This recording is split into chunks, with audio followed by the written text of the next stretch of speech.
moi, je croyais à ce service-là où, quand on assure la sécurité d'un client,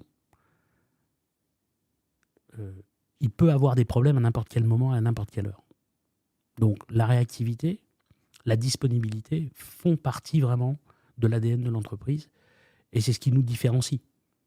J'ai des exemples, de clients qui, heu, sont partis à un moment pour du pas cher, en disant: «Oui, mais vous comprenez, ils sont moins chers, c'est une grosse structure, ils vont arriver» et tout ça, et qui me disaient: «Bah, j'ai eu un pépin à 17 h, j'arrive plus à joindre personne».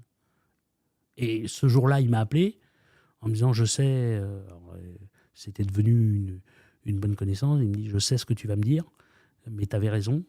Effectivement, on ne se rendait pas compte que dans le prix, il y a cette disponibilité, il y a cette possibilité, il y a cette réactivité qui est nécessaire à un moment quand on a un pépin dans la sécurité.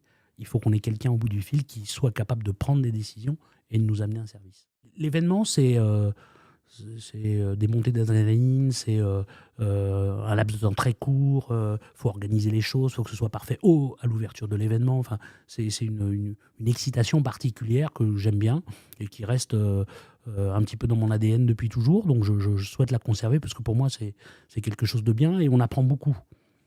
Parce qu'on a un temps court, parce qu'il faut réagir vite, il faut s'adapter. Donc voilà, j'aime bien garder ça et ça m'a beaucoup formé. C'est beaucoup de concentration parce que le moindre, petit truc peut avoir un impact très important. Donc il faut anticiper beaucoup de choses, donc il faut observer beaucoup de choses et il faut, piloter tout ça. Pareil, quand on a fait les grands événements, dernièrement là, je viens faire le contrôle de mon matériel quand c'est du matériel, à 4 heures du matin, quoi. Avant que les équipes arrivent pour déranger personne et pour être sûr que tout va fonctionner la journée et vérifier que tout est opérationnel.